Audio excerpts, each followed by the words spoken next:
Running builds endurance, resilience and confidence. From the early man running for survival to the modern man chasing athletic records, running has always been a part of human existence. The breathlessness or the adaptation of the cardiovascular system is the reason why they are not able to run or complete very long runs. How should your body be leaning, whether it should be leaning forward, or how should your foot strike the ground? The 80% of your run should be paced at a conversational pace where you're comfortable breathing, comfortable talking also. People running have significant headaches and collapse and sometimes seizures. So these are all well described entities which happen due to the risk of hyponatremia.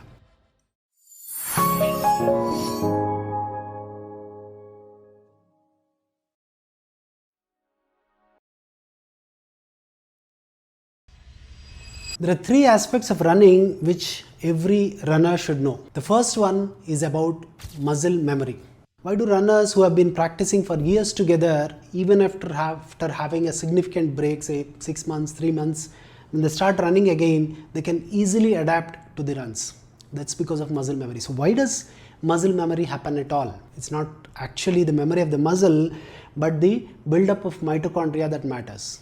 So when you practice running for long periods of time, the mitochondria in your muscle cells tend to increase in number. Now these are not going to go away so easily.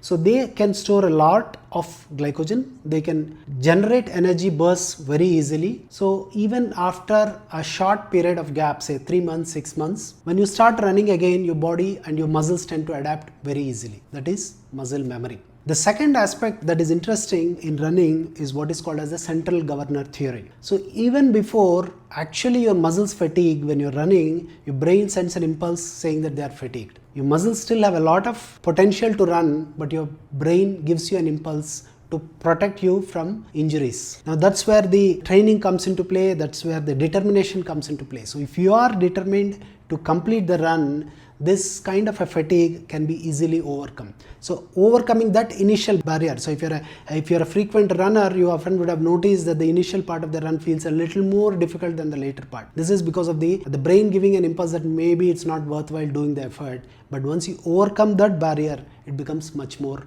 easier. The third aspect is what is called as the energy shift. So as you run more, your body brilliantly shifts the energy consumption from glycogen to the endless fat stores. So it's often you see that the marathoners are lean and strongly built. That's because of the shift of metabolism from glycogen to fats, which generates a significant amount of fat burning. So this kind of exercise will make you lose more fat more easily than most other exercises. So the three aspects of running that every athlete should remember are the energy shift, the muscle memory and the central governor theory.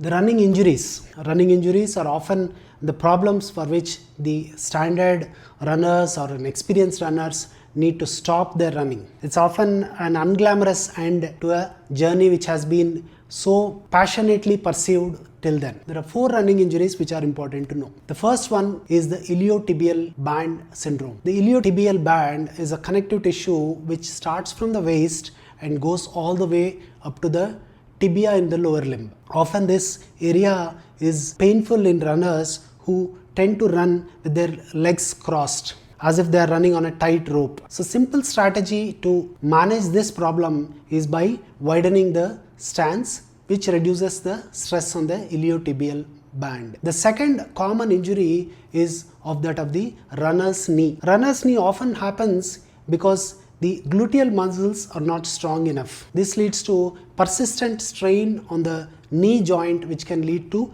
inward bending of the knee, causing a runner's knee. The third aspect which the runner should be aware of is what is called as the shin splints. The shin splints happen because the tibia of your lower limb is covered by a thin layer of tissue called periosteum. Now this periosteum, it holds a lot of muscle tendons which attach to this periosteum. So when you are running, this periosteum is often under tension because of the stretch. And particularly if you are running on hard concrete roads, or if your shoes are worn out and they don't offer the elasticity or the support which is expected of them, this problem can occur. The simple way of sorting out the shin splints is by using proper gear and trying to use more softer surface, sometimes running on mud kind of things, can help you train at the same time and not cause a significant stretch on your periosteum of the tibia.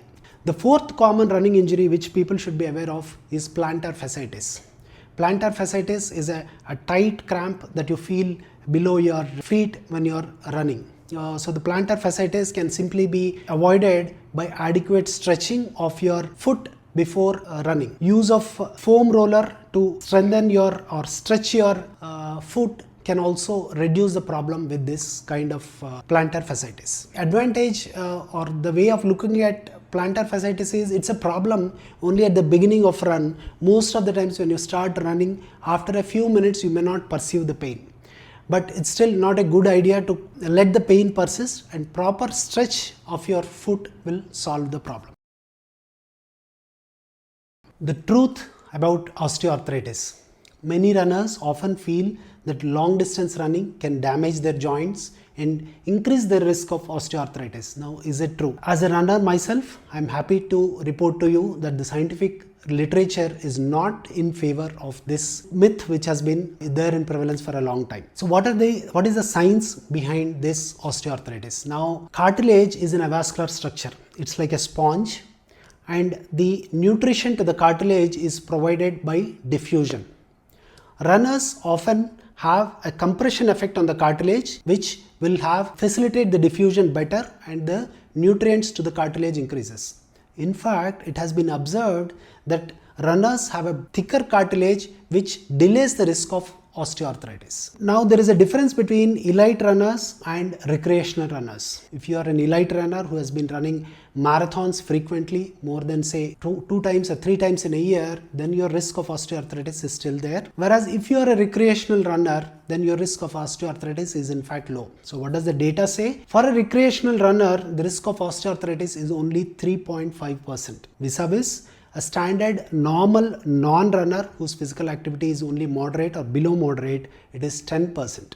Now, the elite runners have a slightly increased risk of osteoarthritis up to the range of 13% or so. So, unless you are an elite runner with long history of running, your running is in fact protecting your knee joints. So, why do runners get osteoarthritis? They get it primarily because of 3 reasons. One is old untreated injuries, something like meniscal tears, anterior cruciate ligament tears, which have been inadequately treated or improperly treated.